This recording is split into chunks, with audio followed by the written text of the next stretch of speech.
বিধবা মহিলা ও অবিবাহিত পুরুষদের 5,000 টাকা করে ভাতা দিচ্ছে কেন্দ্রীয় সরকার। এই ভাতা কারা কারা গ্রহণযোগ্য বা কারা কারা পাবেন আজকে ভিডিওটির মধ্যে দিয়ে দেখে নিন, এবং এটার জন্য কি কি এলিজিবিলিটি ক্রাইটেরিয়া দেওয়া রয়েছে সমস্ত বিষয় আজকে জানতে পারবেন এই ভিডিওটির মধ্যে। ভিডিওটিকে স্কিপ না করে প্রথম থেকে শেষ পর্যন্ত মনোযোগ সহকারে দেখতে থাকুন। চ্যানেলে প্রথমবার হলে সাবস্ক্রাইব করে পাশের বেল আইকনটিকে বাজিয়ে রাখুন এরকমই গুরুত্বপূর্ণ হেল্পফুল আপডেটগুলো সবার প্রথমে দেখবার জন্য। তো চলুন ভিডিওটিকে শুরু করা যাক।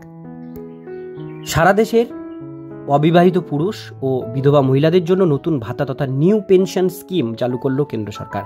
এই প্রকল্পের অধীনে প্রতি মাসে সর্বোচ্চ 5,000 টাকা পর্যন্ত পেতে পারেন। এই প্রকল্পে কি কি সুবিধা পাবেন, কিভাবে আবেদন করবেন, বিস্তারিত জেনে নিন। দেশের লক্ষ লক্ষ মানুষ বিভিন্ন ধরনের সরকারিভাবে চালু হওয়া ভাতার মাধ্যমে উপকৃত হন। যেমন বয়স্ক ভাতা রয়েছে এর মধ্যে, তার মধ্যে বিধবা ভাতা, প্রতিবন্ধী ভাতা কিংবা বেকার ভাতা। এবার কেন্দ্রীয় সরকার আরও এক গুরুত্বপূর্ণ স্কিম চালু করতে চলেছে, যেটা নিউ পেনশন স্কিম নামে পরিচিত।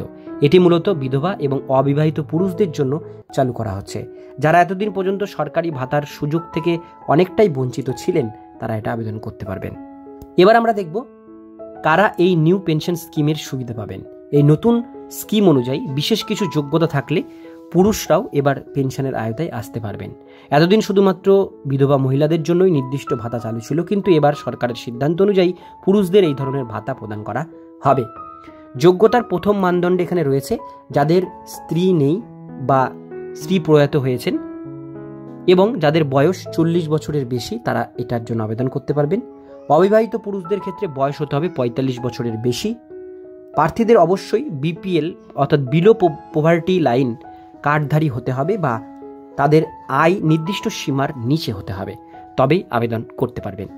এই স্কিমে প্রার্থী যদি উপরোক্ত শর্তগুলি পূরণ করে তাহলে তিনি সরাসরি মাসে 5,000 টাকা করে ভাতা পাবেন, যার তার ব্যাংক অ্যাকাউন্টে জমা হবে।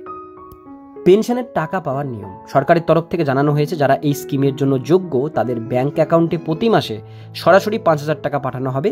এই টাকা তাদের নিত্য প্রয়োজনীয় খরচ এবং জীবনযাত্রার মান উন্নত করতে সাহায্য করবে। এর জন্য প্রয়োজনীয় নথিপত্র কী লাগবে, যেমন প্রথমেই রয়েছে আধার কার্ড, দ্বিতীয় রয়েছে আয়ের সংশয়পত্র, রেসিডেন্সিয়াল প্রুফ দিতে হবে, স্ত্রীর মৃত্যুর সংশয়পত্র বিধবা পুরুষদের ক্ষেত্রে, ব্যাংক অ্যাকাউন্টের প্রথম পাতার জেরক্স।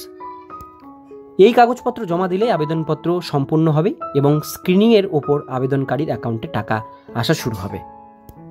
কিভাবে আবেদন করবেন? এই নতুন পেনশন স্কিমে আবেদন করা একেবারেই সহজ। কেন্দ্রীয় সরকার জানিয়েছে রাজ্য সরকারগুলোর সহযোগিতায় এই স্কিম বাস্তবায়িত হবে। প্রত্যেক রাজ্যে state social welfare department website এই স্কিমের আবেদন ফর্ম দেওয়া থাকবে। অনলাইনে আবেদন করতে হলে সংশ্লিষ্ট সোশ্যাল ওয়েলফেয়ার ওয়েবসাইটে যান। New widow single men pension scheme সেকশনে গিয়ে আবেদন ফর্ম পূরণ করুন। স্থানীয় গ্রাম পঞ্চায়েত অফিস বা পৌরসভা থেকেও আবেদনপত্র জমা দেওয়া যাবে। কোন কোন রাজ্যের মানুষ এই প্রকল্পে আবেদন করতে পারবেন? এই মুহূর্তে ভারতের একাধিক রাজ্যে এই নতুন পেনশন প্রকল্প চালু হতে চলেছে। এর মধ্যে যে রাজ্যগুলোর নাম উঠে এসেছে সেটা হচ্ছে উত্তরপ্রদেশ, বিহার, মহারাষ্ট্র, পশ্চিমবঙ্গ, রাজস্থান এবং তামিলনাড়ু।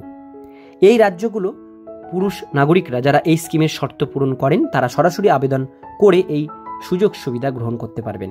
কেন এই স্কিম এত গুরুত্বপূর্ণ? নিউ পেনশন স্কিম শুধুমাত্র একটি ভাতা প্রকল্প নয়, এটি এক ধরনের সামাজিক সুরক্ষা ব্যবস্থা। এতদিন শুধুমাত্র মহিলারা বিধবা ভাতা পেতেন, কিন্তু সমাজে অনেক পুরুষ আছেন যার স্ত্রী হারিয়েছেন কিংবা কখনো বিয়েই করেননি এবং আর্থিকভাবে দুর্বল, তাদের জন্যই এই নতুন স্কিম চালু করা হয়েছে।